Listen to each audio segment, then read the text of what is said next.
আব্দিন ফারুক ভাইকে কিভাবে ওই ডিবি হারুন এবং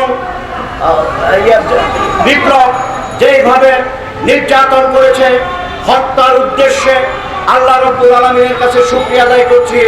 আমার মনে হয় আল্লাহ রাব্বুল আলামিন সেদিন ফারুক ভাইকে বাঁচিয়ে রেখেছেন আজকে হারুনের এই অবস্থা দেখবার জন্য। বন্ধুরা, আমাদের প্রিয় নেত্রী দেশনেত্রী বেগম খালেদা জিয়া, আল্লাহ রাব্বুল আলামিন তাকেও বাঁচিয়ে রেখেছেন শুধুমাত্র এই হাসিনার পরিণতি দেখবার জন্য। বন্ধুরা, এই জন্য আমরা আল্লাহর দরবারে শুকরিয়া আদায় করছি। বন্ধুগণ, আমি একটি বিষয়ের উপর কথা বলতে চাই।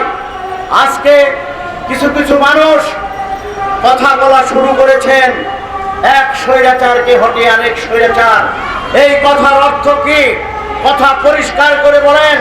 আমি আপনাদেরকে সাবধান করে দিতে চাই, বিএনপির কোন নেতা ওই সংসদের কোন স্পিকারকে চেয়ার দিয়ে বাইরে হত্যা করে নাই।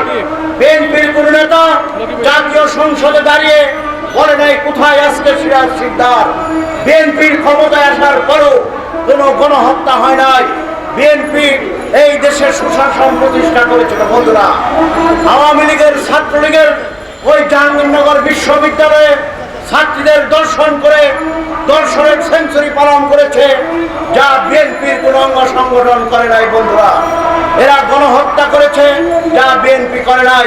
ক্রস ফায়ার দিয়েছে, যা বিএনপি করে নাই। বিএনপি কোন আয়নাঘরের সৃষ্টি করে নাই। সুতরাং সাবধান, কথা পরিষ্কার করে বলবেন, উল্লেখ করে বলবেন কোন দলকে আপনারা বুঝাতে চান।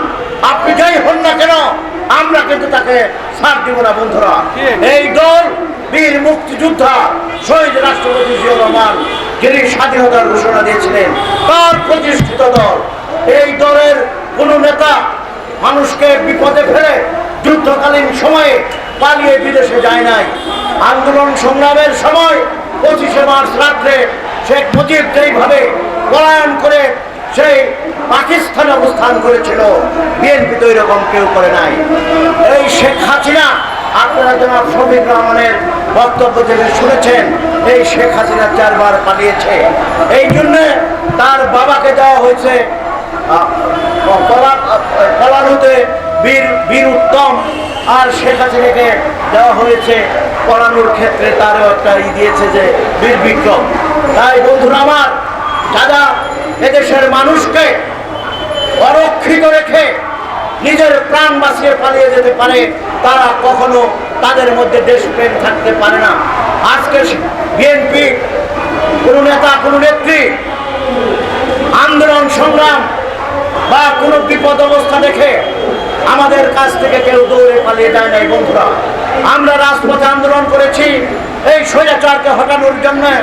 আমাদের উপর অনেক নির্যাতন এসেছে, পুলিশের হয়রানির শিকার হয়েছি। আমাদের নেতা জনাব জয়নাল আব্দিন ফারুক আমাদের সামনে আছিলেন, তিনি কিন্তু আমাদেরকে অরক্ষিত রেখে উনি কিন্তু মাঠ থেকে পালিয়ে যান নাই। উনি আগে আমাদেরকে বলেছেন তোমরা তোমাদের মতো যাও, যাওয়ার পরে আমি এখান থেকে যাব। এই হইল বিএনপি। সুতরাং এই বিএনপির সাথে আওয়ামী লীগের কোনো তুলনা হয় না। আজকে আওয়ামী লীগের সকল নেতা কর্মী এমপি মন্ত্রীদেরকে এই দেশ থেকে শেখ হাসিনা সহ তারা আজকে পলাতক, কে কোথায় আছে আল্লাহ জানে।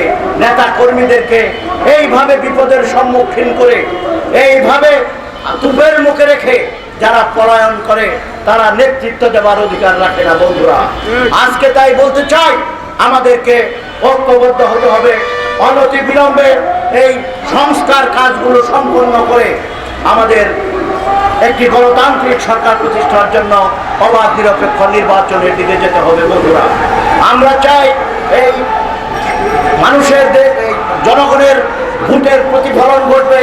জনগণ যাকে ভোট দিবে তিনি নির্বাচিত হবেন। সংখ্যাগরিষ্ঠ দল এই দেশের শাসনভার গ্রহণ করে রাষ্ট্র পরিচালনা করবেন। বন্ধুরা,